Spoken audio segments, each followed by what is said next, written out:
Halte 15, le néant de la créature. Il a dit qu'il soit exalté, il est le premier, le dernier, l'extérieur et l'intérieur. Sourate 57, verset 3. L'être voilé est dans un état où il est persuadé avoir une réalité indépendante, distincte de la réalité véritable.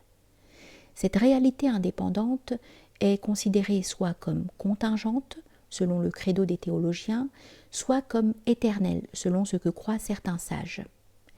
Cet être voilé est convaincu qu'il apparaît sous une forme sensible qui lui est attribuée, appelée Zaïd ou Hamro, qu'il possède des attributs, puissance, volonté, science, etc., radicalement différents de ceux de Dieu.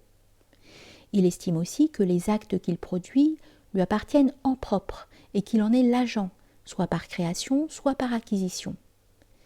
Si les choses étaient comme il le prétend, et selon ce qu'il imagine, il n'y aurait plus aucune trace de la doctrine de l'unité, Tawhid, et l'on n'entendrait plus parler de la notion d'unité pure, Ahadiyya.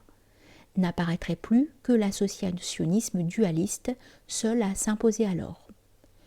Cependant, si Allah, qu'il soit exalté, fait miséricorde à cet être et supprime le voile qui empêchait la vision du cœur, il sait qu'il n'a pas de réalité propre, ni éternelle ni éphémère, et qu'il subsiste dans sa non-existence comme possibilité contingente.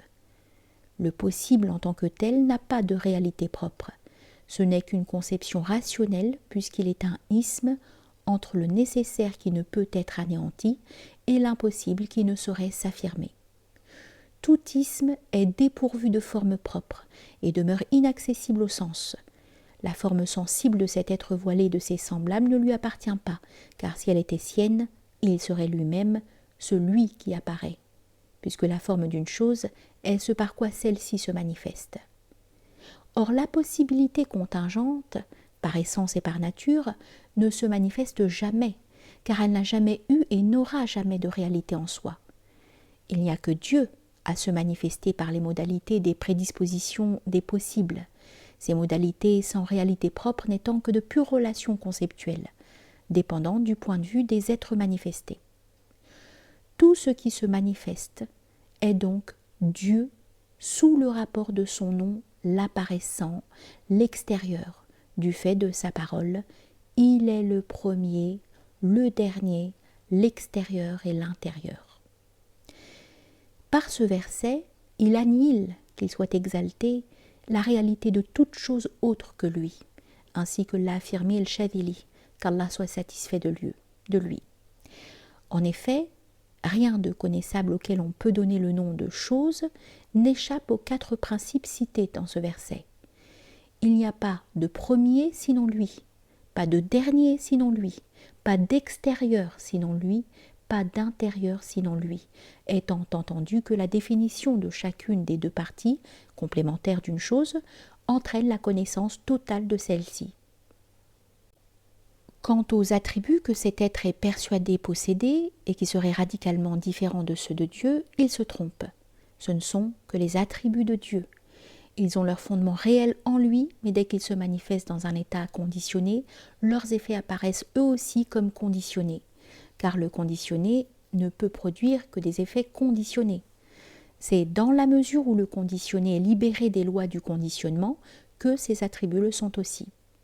Alors, l'absolu se manifeste dans ses effets en tant qu'absolu, mais relativement à un support. Le premier degré de cet absolu relatif est la parole de Dieu, et quand je l'aime, je suis son ouïe et sa vue. Mais il est impossible que Dieu soit l'ouïe, la vue et toutes les facultés d'un autre que lui, car il est essence, et l'essence, par définition, est ce qui est par soi et non par un autre. Par ailleurs, ces attributs ne sauraient avoir de fondement autre que son essence. Comprends donc l'allusion de Dieu. Il est loyant, l'ouïe et l'ouïe, le voyant, la vue et le vu. Il en est ainsi de tous les actes que l'homme voilé prend pour sien. Il s'illusionne. Ce ne sont que les actes de Dieu sans intermédiaire et en même temps sans aucune participation du serviteur en tant que tel, quelle que soit la manière et l'état sous lesquels il est envisagé. Car ce ne sont pas les regards qui sont aveugles, mais sont aveugles les cœurs qui sont dans les poitrines, en référence au verset 46 de la sourate 22.